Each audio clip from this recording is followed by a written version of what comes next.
One of the most common topics I get asked about is training frequency and training splits. So in this video, I'm going to kind of break this down in a way that I think is easy to understand, and I'm going to make a case for higher frequency training. So while I'm on the topic of answering questions, I think in the next video, I'll do another Q&A. So if you have a question, just leave it in the comment section below and I'll get to it in the next video. If it's time sensitive, just let me know and I can get back to you sooner. Okay, so back to training splits and training frequency. Here's the truth about training splits. A training split is just a way to distribute your weekly training volume. So the split is almost secondary to the primary thing, which is your weekly training volume. It's a way to divide it up over the course of the week. But the question would be, well then, Kyle, why are you really into higher frequency training? And the answer is that I think there's some practical considerations. When I talk about higher frequency training, I'm talking about hitting the same body parts, full body more frequently than not. So 4+ days per week of full body. So, okay, let's talk about some of the advantages to this style. Number one is there's a lower perceived effort for the amount of volume you're accumulating. So here's a good example. If you have a weekly volume target of 10 sets of pull-ups, doing them all in one session would be very difficult. Doing 10 sets of pull-ups would be pretty tough. That's a very, very challenging workout. But you could distribute 2 sets a day over 5 days, and that would be a pretty easy and doable program. Number two, less fatigue built up per session. So keep in mind that each set you do in a workout delivers both a stimulus, which makes you grow and adapt, but it also generates fatigue that you're gonna have to recover from. Now, this is what's key that I think is a big takeaway here. The amount of stimulation and the amount of fatigue that a set gives you is not equal across all your sets.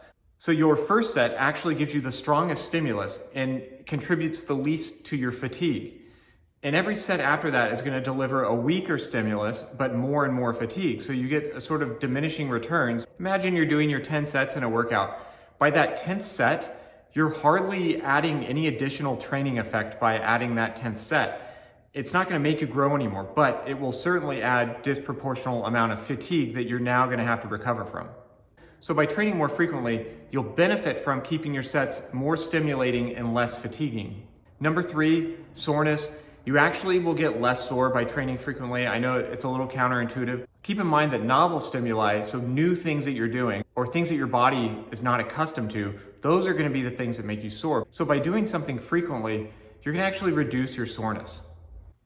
Number four, a higher training frequency allows you to accumulate more volume than you otherwise would be able to for those reasons that I talked about before. You're going to be less sore, you're going to be less fatigued. It's not going to require as much effort to accumulate your target volume. Number five, there's a lower time commitment.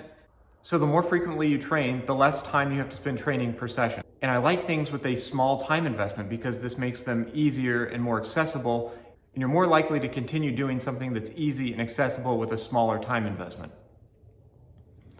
So let's talk about some of the downsides. Number one, I think, is the risk of overuse injury. Now, some people find doing the same exercise day after day results in tendonitis.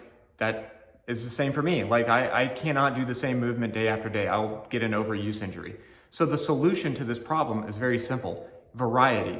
Add in variety of movements, variety of proximity to failure, different variations of the same movement. There's lots of things you can do to distribute that training stress over more muscle and more connective tissue to keep you injury-free. So now let's talk about some other training splits. First of all, I'm not dogmatic about any training split. So if you prefer a different training split, train that way. If it works for you, just keep doing it. But I like push-pull legs. I like upper lowers. I think push-pull leg done 6 days a week is an awesome training approach for beginners specifically, but it works well for a lot of people all the way up to really advanced athletes. You can also use that template to develop a very minimalist and time-efficient training program. In the past, I've talked about the 1 movement per day exercise. So one day you do a push, like 5 sets. The next day you do a pull, 5 sets. And the third day you do a leg, 5 sets. And you just keep cycling through that. That split is awesome. One of my subscribers, Stephen Rader, I hope I'm pronouncing that correctly, he brought up a really cool training split where he basically does like a full body, an upper, lower, and a push-pull leg. And he just cycles through these different training splits every week. That way he can train on a daily basis, but still gives himself a little bit more recovery in terms of the frequency he's training each muscle group. I thought that was really, really clever. So keep in mind, all the training splits will work provided they're intelligently programmed, you balance the stimulus and the fatigue, so on and so forth, all that good stuff. So I hope that explains why I like higher frequency training. I hope that helps you understand what a training split is. Remember, it's just a way to distribute your weekly volume. So that's gonna be it for this time. I appreciate you watching the video, and I'll see you in the next one.